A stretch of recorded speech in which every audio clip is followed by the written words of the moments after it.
Everybody, and welcome back to another episode of the Wish You Were Beer Show. Thank you so much for stopping by. This is a weekly beer review show that we do every Thursday night, 8 p.m. Eastern, here through YouTube. You can also find it streaming live through Facebook and Twitter as well. If you're joining us for the first time, thank you. If you've been around forever, thank you even more. We do have a website up there at the top, all of our social media down at the bottom. Make sure you find us wherever you can find us. The website's got the list of all of our past episodes. It's got what's coming up next. It's got a great merch shop. Huge merch shop. Yeah. So definitely go there. A lot of really cool t-shirts. A lot of cool shirts. Some fanny packs. Some fanny packs. If you're so inclined. I need that fanny pack. I don't know why. I feel like we've had it since the beginning of the merch store. And we still don't own one. Talk about how much I want to get it. And I never... so that's it. I'm buying it today. I love it. Cheers, Marcus. Thanks for stopping by, buddy.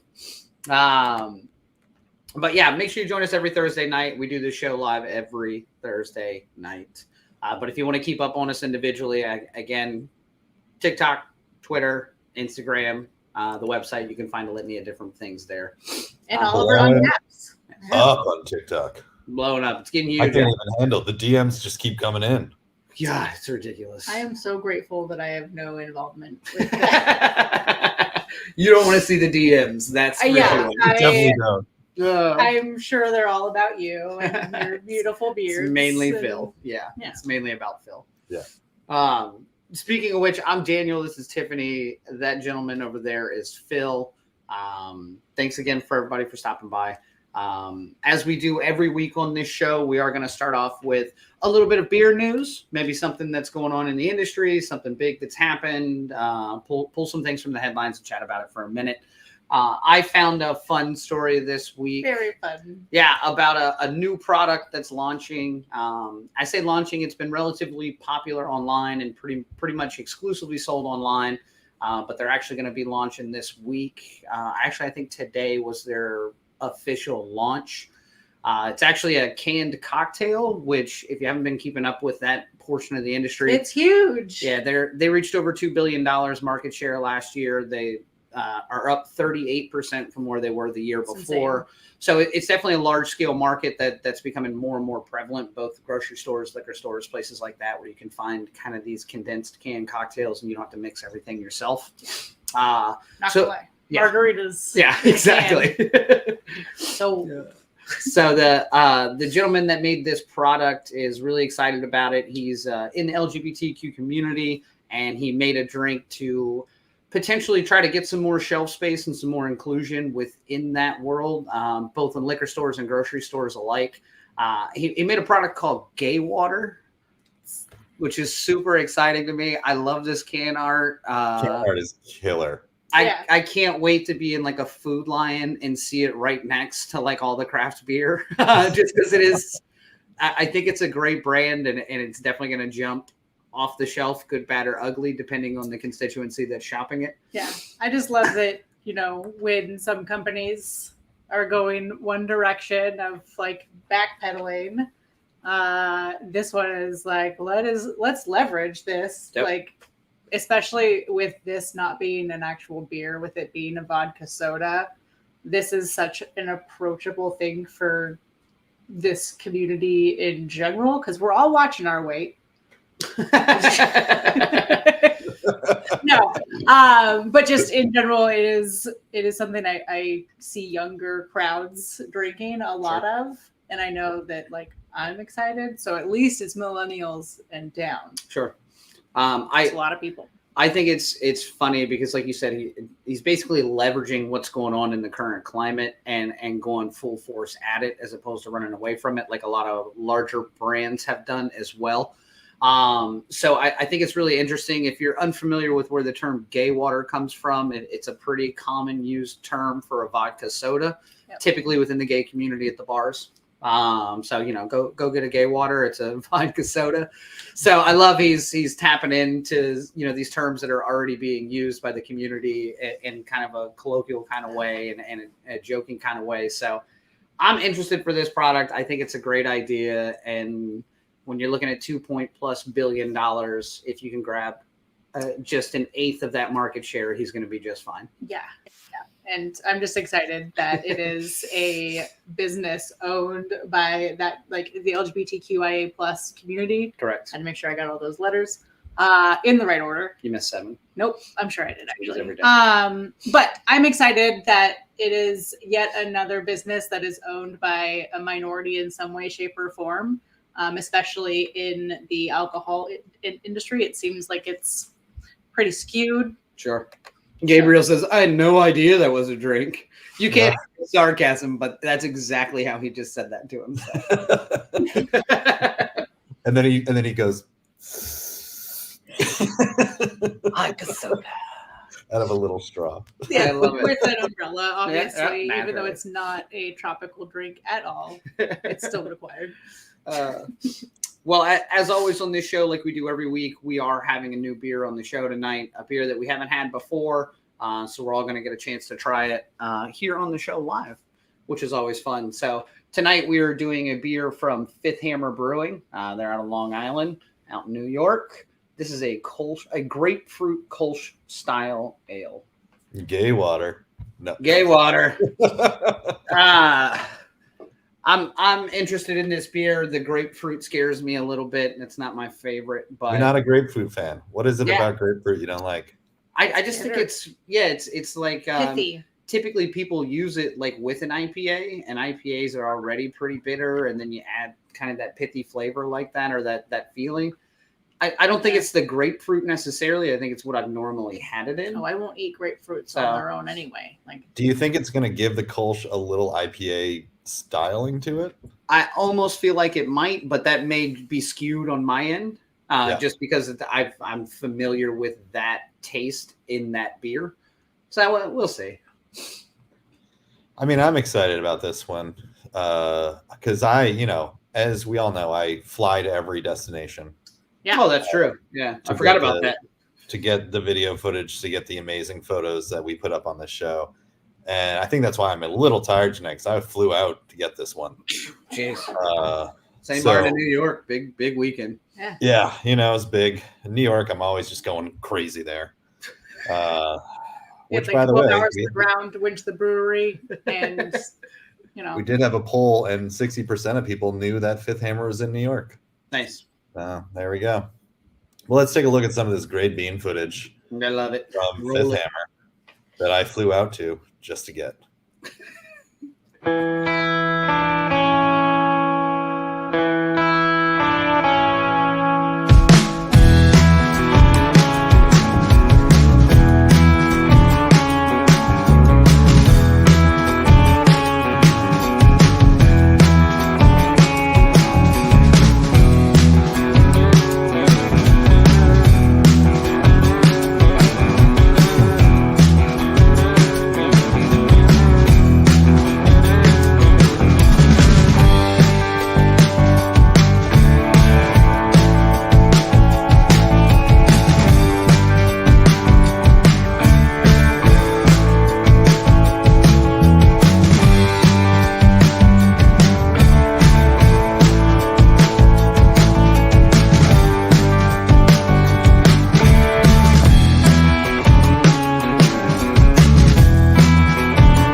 Yeah, we thought we were kidding. it's even so much You more really did convincing go. that you and Barrow had pictures there, because then it's like, oh, maybe no, wait, no. He does have a hold of the company credit card. Did he actually? Yeah, it got declined at $37 though. So don't kid yourself. Well, I flew Spirit, so I got there. Okay, so you still had $10 left over. That's great. No, I love it. I love the fact that I actually went to Fifth Hammer. Yeah, I totally forgot about that actually, because I remember when you guys went and you had mentioned it, and it came up just in conversation, and then obviously went completely out of my mind until I saw that picture, and I was like, oh yeah, Phil was there many beards ago. I was. Yeah, that's how I know you didn't fly up this weekend, because there was a totally different Phil in that video. I know. You had a much longer beard. Much longer beard. Less tan. Less tan. Less red. Yeah. Less red. Yeah, exactly. Well, let's find out some things about said Fifth Hammer, and about this beer in general, and a little portion we like to call history and facts.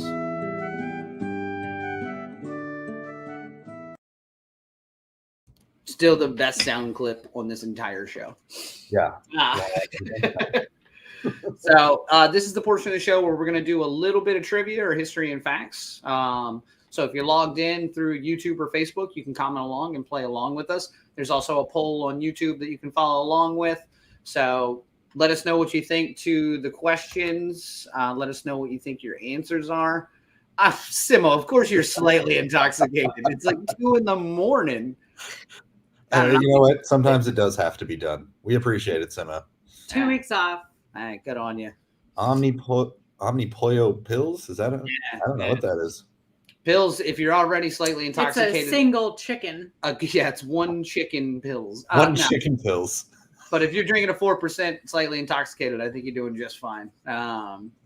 So again, tonight we're doing a little bit of history and facts on Sun Machine, which is a grapefruit Kolsch style ale from Fifth Hammer Brewing out of New York. All right, let's get into it. Let's do it. All right. Fifth Hammer Brewing opened its doors in 2017 inside of a building that used to be what type of business? Was it a ceramics warehouse, computer manufacturing, metalworking, or electrical supply? Oh, interesting. It's weird because I went there. I know there was a lot of like industrial looking stuff. So I'm wanting to say metalworking based on like all the pulleys and stuff, but that could also be ceramics. I was going with electrical supply. Or electrical supply.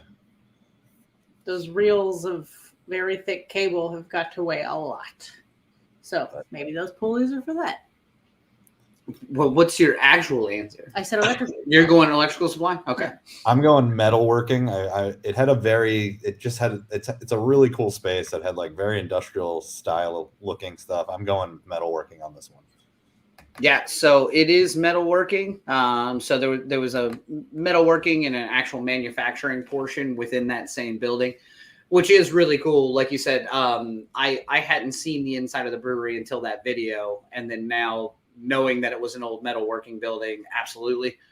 They kept a lot of that like really industrial feel to it, which is it's really cool. I love when places take over a building and still kind of stay true. Yep. Maintain a little bit of the like character that it has. Yeah. Yep. So I mean, it's center block walls, still all the original metal rafters up at the top with like just kind of that sheet metal covering because they're probably throwing sparks everywhere within the metalworking world. So not a lot of things that can catch fire, which is nice. This is the brewery's in a really cool spot. So when Vera and I went, we actually took the ferry over from Manhattan into Queens. Nice. You get off, you can walk right to it, and there's like 3 or 4 other breweries all within like a few blocks. So we just bounced from one to the next.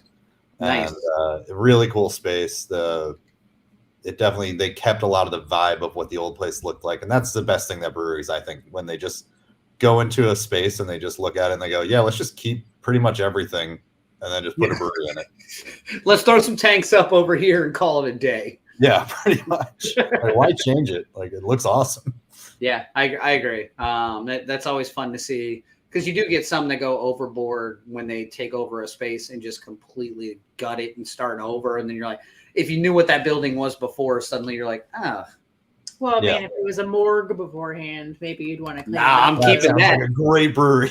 I'm keeping that, and all the slide outs for the bodies are where they keep the glasses, or they're all dishwashers now. No, they're just tables. They've set up like a whole gets against That's the where wall. they keep all the cans that they sell.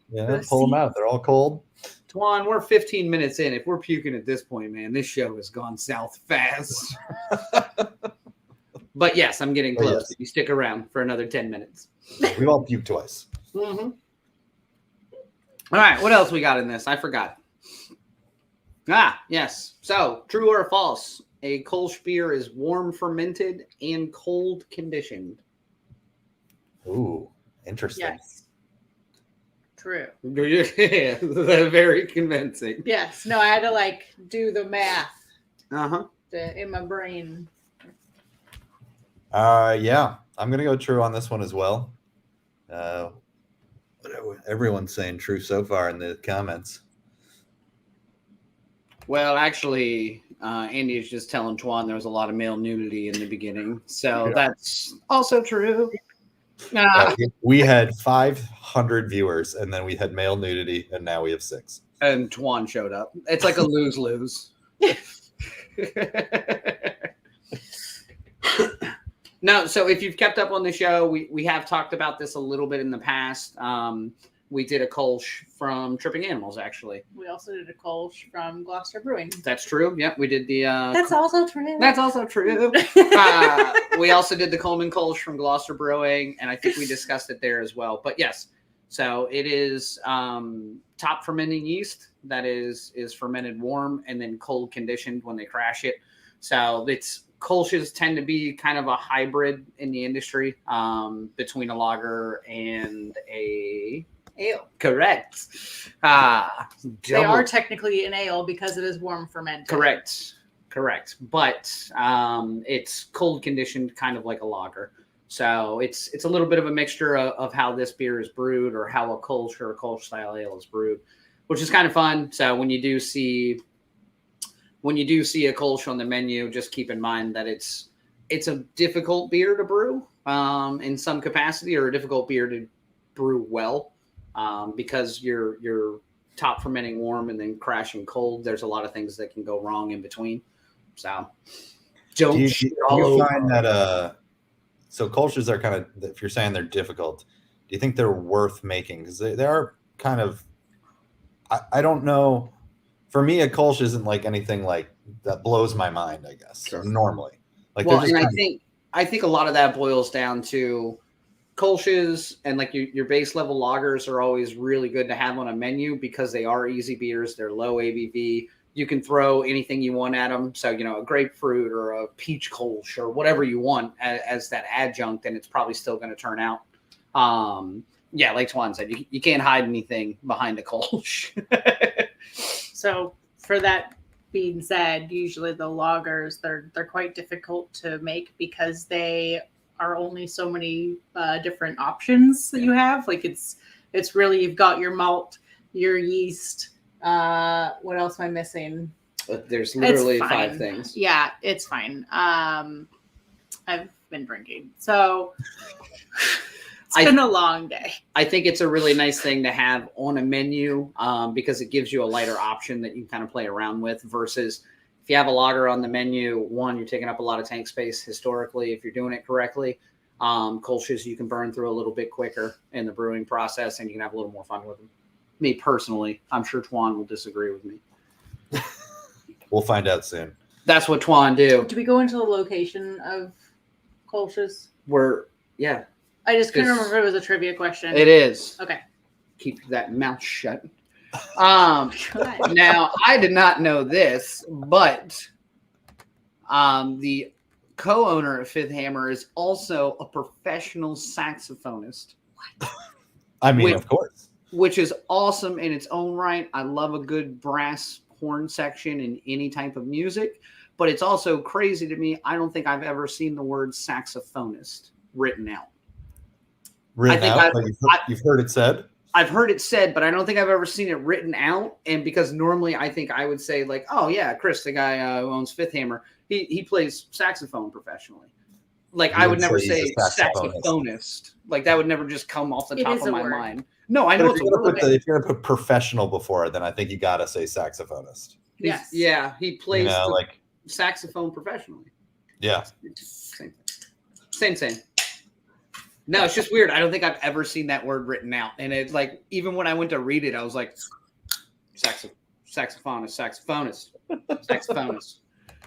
He's hooked on saxophonist. He's hooked on saxophonist. No, it doesn't work that way. All right, so we are 2 questions into trivia, which means we finally get to crack this beer so that we can drink it throughout the rest of the trivia so we can get a full round picture of it. Again, tonight we are having Sun Machine, which is a grapefruit style, or a grapefruit Kolsch style ale from Fifth Hammer Brewing out of New York. Oh, I caught it. I almost lost it there. I almost went right over. Hey, when that happens. Well, Phil will be trying the beer in 30 minutes once the head goes down. Look, I pour hard. Pour hard. Work hard, pour hard, as they say. Yeah. I'm not going to apologize for pouring hard. That might be the weirdest thing you've ever said, and you've said some weird shit. It's gonna be a shirt. All right. Question 3. Where does the fifth hammer logo originate? Is it from the Bible, a Greek philosopher, a common construction term, or the Quran? I want it to be a common construction term so badly, but well, I know the answer to this one. So should I wait?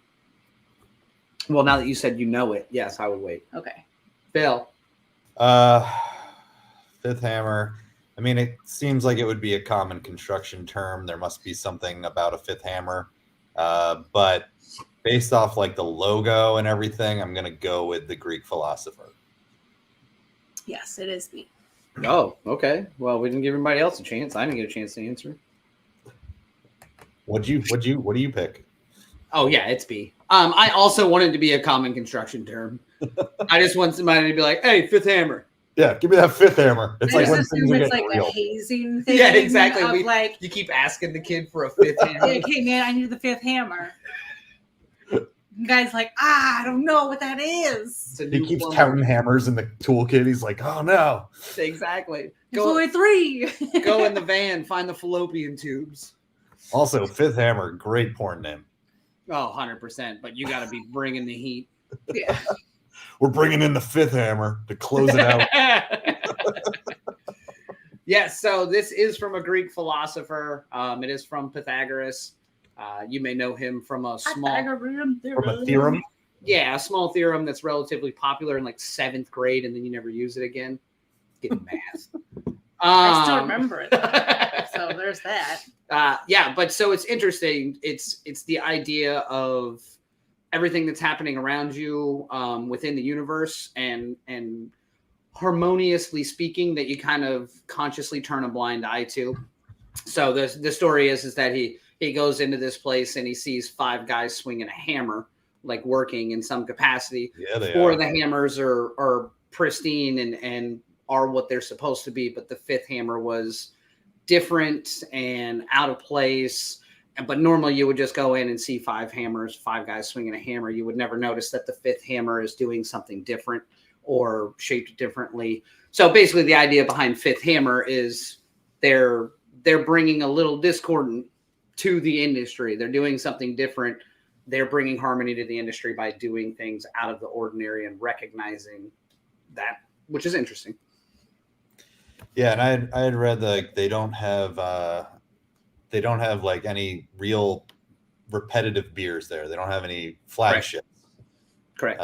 And that's unusual. It is. So I like that. I like that about. They're just constantly creating. Correct. The theory of harmony in general. Thank you, Vero. I could not phrase that correctly. I appreciate that. Of all the things in trivia this week, that like 3 lines is the only thing I took a screenshot of because I'm like, well, I'm going to butcher the shit out of that. And then I didn't even look at it. I was like, well, we'll try it.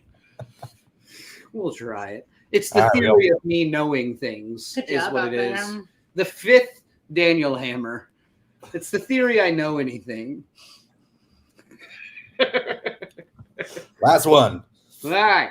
So a true Kölsch is brewed within what mile radius of the city of Cologne, Germany? Is it 10 miles, 20 miles, 13 I feel like miles? we've talked about this before. 14 miles. Yeah. For some reason, I'm thinking it's 30. Well, they don't I'm use wondering if I miles. can remember Correct. from a past I show. will give you the kilometer conversion when I give you the right answer. Yes, these are in miles, though, because we have mainly an American crowd.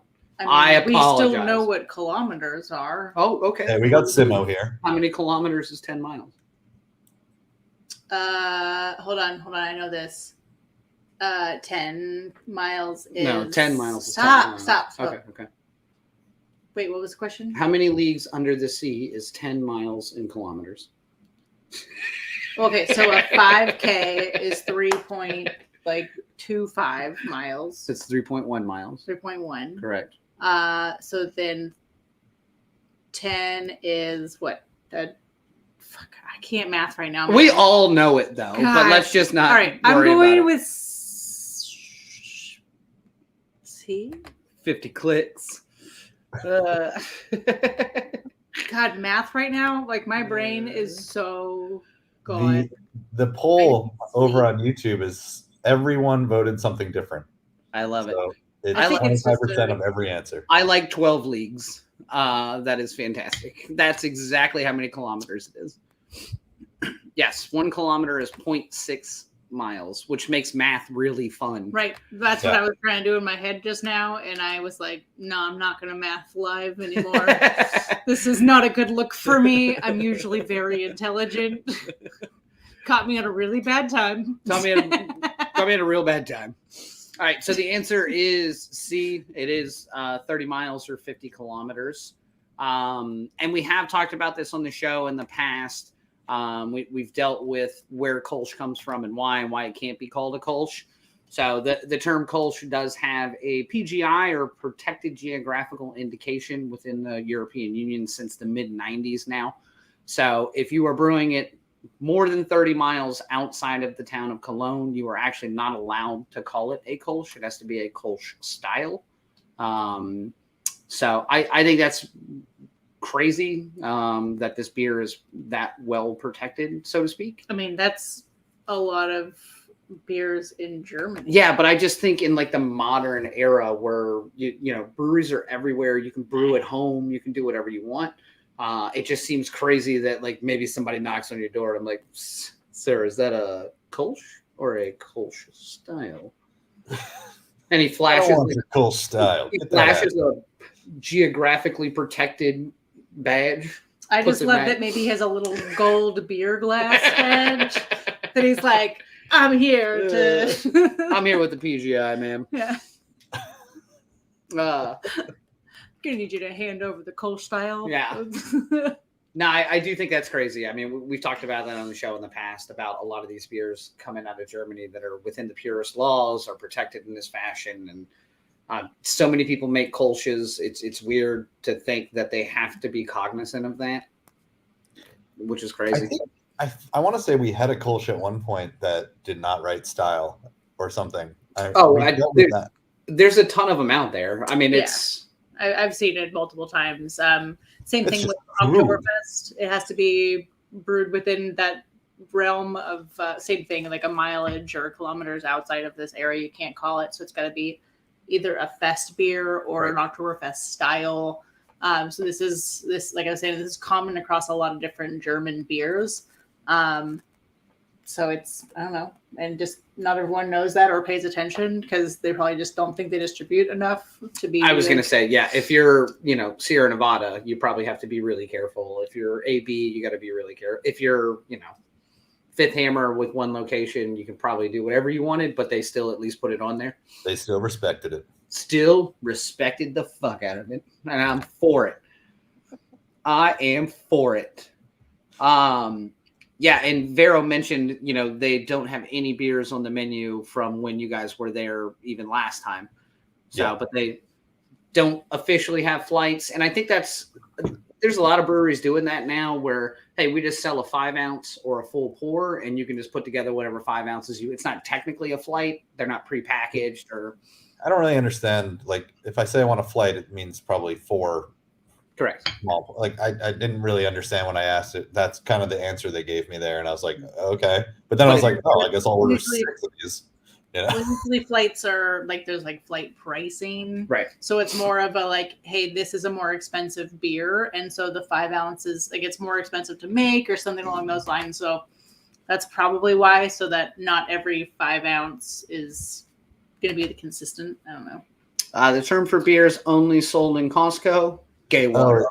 It's called Old Milwaukee. Yeah, classy. That's what the only sold in Costco. And you have to say Old Milwaukee style if you have any other beer. Because if it's more than 30 miles outside of Milwaukee, you can't call it Old Milwaukee. I will say our local Costco has like a pretty decent selection of beers, and like some of them are pretty, like some of them are local. So does Kaplan make a beer yet? Who? Wait, what's the Costco brand? What am I? It's Costco. It's Great Value. Nope. No, that's Walmart. That's Walmart. Yeah. Oh, it's Kaplan. Is Tell me I'm wrong. Kirkland. Kirkland. Yeah. There it Sorry. is. Kirkland makes a beer, but it comes in like a shower scent soap container. Excellent. I don't like it. You get 2 of them free with a candle. I don't like it. Oh, thank you, Gabriel. Gabriel gave us the official full name of Kirkland. It's not just Kirkland. It's Kirkland's Kirkland. signature. Kirkland's signature. Kirkland's signature, and you got to really emphasize the first Kirkland signature. Anything else is just Kirkland's signature style. Oh God, yeah. I love Can it. you imagine? They're at Sam's Club and it's like That's what they sell at Kirkland's Sam's or signature BJ's. style. I can handle that. Well, let's review this beer. I'm interested.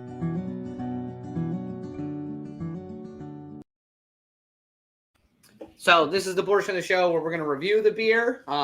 Again, tonight we are having Sun Machine, which is a grapefruit Kölsch style ale out of Fifth Hammer in New York. I'm really interested to hear what you guys think. Again, we do use this through Untapped. So if you're on Untapped, you can follow us individually. You can also follow the show. That has a pretty good catalog of every beer we've had on the show and every beer I've had for my entire life. Don't keep up on that too hard. But so it's 1 bottle cap being the worst beer we've ever had and 5 bottle caps being the best beer we've ever had. We typically try to rate these beers within their style. So it may not be our favorite beer across the board, but how well is it done within the style? Typically where we try to land so that we're not just shitting on a beer because it's not in our flavor profile. So, Phil, you're up right off the bat. Why do I have to be first? I know the Because least amount about this stuff. I like it. I'm going back and forth with this beer, but I think maybe I don't have enough understanding of the style. Maybe is kind of why I'm like a little confused on it. It's super nice. It's refreshing. It's a little. I'm not getting much out of it, I guess. But I don't mind it. It's nice. It's refreshing. The grapefruits, I think, is the only flavoring that's kind of. I'm like, all right, there's something there.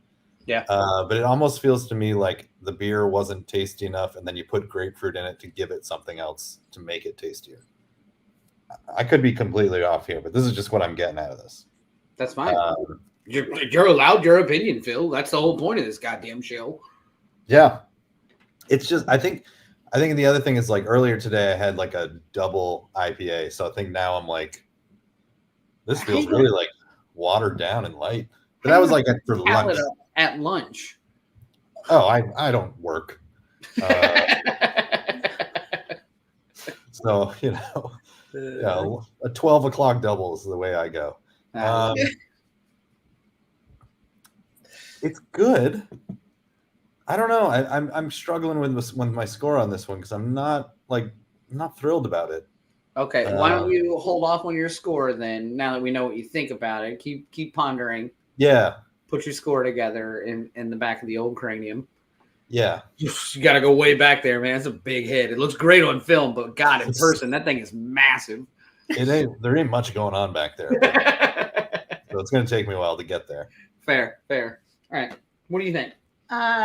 So first, smell was grapefruit, very strong grapefruit. So I was like, oh man, I just said I don't like grapefruit, and here we go. But the first few sips, it wasn't really strong grapefruit. It was a very light hint of grapefruit, and then just a clean beer. And I usually would like Kolsch just to be a little more clear than this. Just means it could have been probably cold conditioned for an extra week. But it's like a pretty beer. It is a sun color to me, so I liked the name. So I think the Kolsch base is good. And based on kind of what I'm hearing, if they're not doing the same beers, they probably have a consistent Kolsch base that then they add things to, so then they can keep up their innovative styles. So again, with that being said, the Kolsch being a good backbone, just because it's grapefruit and I'm not a big fan of grapefruit, doesn't mean it should be a bad score. Do you want me to give the score? Yeah. I'm going to give it a 4. Okay. It's not. I really wanted to hate on it because of the grapefruit, but then that's just makes me I don't like IPAs. Yeah, we wear pink on Wednesdays. That's what that is. There's nothing wrong with wearing pink Makes on you a Wednesdays. mean girl. sometimes I do wear pink on Wednesdays. Speaking of pink on Wednesdays, I went and saw Barbie last night. We'll get into Don't that. tell me. We'll I get am into that. excited. I'm waiting for the girls to get back. So you say 4? Yep. Okay. 4. Okay. So this is an interesting beer to me. I'm also not a huge grapefruit fan, like we mentioned earlier in the show. I did get a lot of grapefruit on the nose. I think it's really light on the taste, which is nice. Yep. It's just enough like grapefruit to be present on top of the Kolsch, which is fine. And with that little bit of the grapefruit, you do get a little bit of like a dry finish in the back of your throat, which makes me want to keep drinking because it's kind of dry on the back end, which is nice. Super refreshing, really easy drinking beer. I'm kind of with you, Phil, in the sense that it's really clean and really nice. I don't get anything from it that goes, well, this is the Kolsch. Like, this is the one I would drink. Yeah. Not. Because I do like Kolsch's. We drink a lot of them, especially this time of year. It's hot as shit outside. It's nice. This is a great beer to have on tap. So yeah, I like it. I think the Kolsch is done well. I thought the grapefruit was introduced easily without being overwhelming like it could have been. It still leaves me underwhelmed in some capacity. I'm not sure where I can put my finger on that, but it's a 3.75 for me. Still a great beer. I wanted something more from it. I think it has the exact amount of grapefruit that it needs. Yeah, no, I agree, but because it's a little bit. I almost wanted to just punch me in the face with grapefruit if you're gonna put it on the can, and then I wouldn't even have been mad about it. I'd be like, well, it's on the can. I mean, I wouldn't have drank it then. At least this way I'm drinking. All right, Phil, go ahead. That's as someone who doesn't like grapefruit. So it's like, I'm with you on this one, Daniel. Like, if you're gonna put grapefruit, you're gonna make it about the grapefruit. I mean, they didn't strongly make it about it. It's not like they were like grapefruit hammer. Grapefruit which sounds like a terrible weapon. That is the old grapefruit hammer. Whoa. Other poor name. I think I'm just like meh. Like I wouldn't. I'm going 3.5, and I haven't given a low score like that in a while.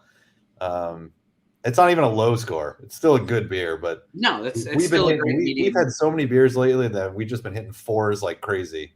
Yeah. And to me, this one, because it's going to round out our show score to 3.75, which I think is right probably where it belongs. But I'm like, you know what? I'm going 3.5 on this one. I'm not thrilled. I think that's fair. And so that gives the beer a show score of 3.75 out of 5. Not terrible. I think it's a great Kolsch base. Just somewhere in between for us in some capacity. But luckily we can find out if we're in the right vein or not, because we could potentially have some untapped reviews where we find out what other people thought of this beer to see if we're out in left field or if the internet is just terrible like it always is. Let's find out. Thank goodness we do have these, because I did not look them up at all this week. I know. Thank you, Phil. Yeah. All right. Perfect summer beer. I'm not against that. Definitely. I'm not either. Out in the sun, like this is a good beach beer. We were paddleboarding last weekend, and if this was in the cooler, I would not be upset about that. It would be better. Perfect. Great. Yeah. Kolsch ale, hints of grapefruit flavor, pretty refreshing and fruity taste. Kind Give of what it I said. 3.25. I do appreciate that this person put a backdrop up for their photo. Yeah, it's because there's sex swings in the background, and they're like, "Fuck, it's the only portion of the house we can take pictures in." But my mom puts up on my own. Good thing my shirt's off. I'll just hang it here off this chair. Don't arrange it at all. It just looks like a senior picture back, like bottom of the curtain backdrop. Lasers. All right, general grapefruit notes give this Kolsch some extra bite. 4. Yep. Yeah, fair. It is gentle. Like I said, it's not. I don't get much tangerine out of it. I mean, so normally tangerine is still kind of has that. It's still kind of that same bite. vein. I prefer the tangerine bite because it's a little sweeter. Correct. Than grapefruit. Correct. Past Friday, late check-in, Steph. You're a subscriber though. You can do whatever you want, Steph. She had to get her nails done. really. Yeah. I'm going to get through these, really. So, a Kolsch will always be imbibed, softly fruity, and refreshing with all the usual industry shit talk. 4. That was a lot for me to read. I don't know why I got the long one with the word imbibed for the record. That's why you got it, because I was like, Joel Embiid has nothing to do with this. Oh, nope, imbibed. I'm over here like... She was bribed with this beer? I don't know this word. I do like the term softly fruity. Yeah, this is a person who works in the industry in some capacity and is extremely jaded over checking beer in, being responsible for checking beer in, and Kolsch's somehow. Yeah. Without all the usual industry shit talk. Emo heart. Softly fruity was my nickname in college. No, God, you are not kidding. You are not kidding. Boy, it turned into hard fruity real quick, though, if you talked about it enough. Well, that's it for Untapped. That's the I love last it. one. So I think we were in the vein. I mean, everybody was kind of in that 3.75-4 range. Yeah, no one's blown away by it, but no one's mad about it. Yeah. It's just kind of sitting there. You know, I will say, like, when I was at the brewery, I tried a bunch of their beers. They really do have a lot of really fun ones. It was one of those breweries where we went to it and you looked up the menu and you had so much difficulty picking which ones to get.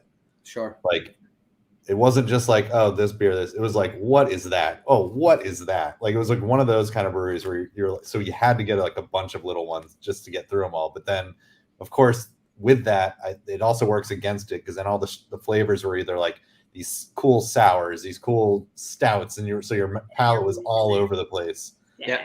But it was like, I didn't want to not try them. I was only there for the one day. That's always the hard part. Yeah. I do but really cool brewery. The other beers are so creative. The can art is killer. Yeah. The space looks really cool. Yeah. Definitely go back there. Although they might not let me in. Yeah, true story. You low ball fucking score. I love it. So, in theory, we're gonna have a beer next week as well, I assume. Is that how this show works? Fucking every week with y'all. Did you prep for this? No. But we're gonna do a Delirium beer next week. Which, in theory, everyone can find. Everyone should be able to find a Delirium beer in some capacity. They're pretty heavily rotated and distroed, so go find one. They're pretty easy to recognize can art wise. It's the Elephant. It's usually pastel, solid colors. Yeah, I get so thrown off by the Delirium bottles, and because like they got like the bright pink one. Mm-hmm. For some reason, I think it's gonna pour bright pink every time I see one of them. Nope. Because it just looks like it's going to, and I'm like, what is this flavor? And it's just like, oh, it's just a beer. Oh, Pepto-Bismol beer. Yeah, perfect. So weird. We could find a way to make a Pepto-Bismol beer, man. I'd be in good shape. I'd drink 40 of those and wake up no problem. Like, I feel great. I'm not gonna have diarrhea at all now, or an upset stomach, or indigestion. Well, but if you do, put it through a cheesecloth. You know? That's a throwback from like 3 episodes ago. For those of you about that. That was a minute ago. Yeah, I had just taken a sip of beer. I love it. So again, we do this show every Thursday night, 8 p.m. Eastern. Make sure you join us every week. Next week we'll be having a new beer from Delirium, and we'll have a new beer after that, and a new beer after that. Every damn until week. We die. Well, which, if we keep doing this show weekly, we will get 48 more beers in, at least. At least. Cool.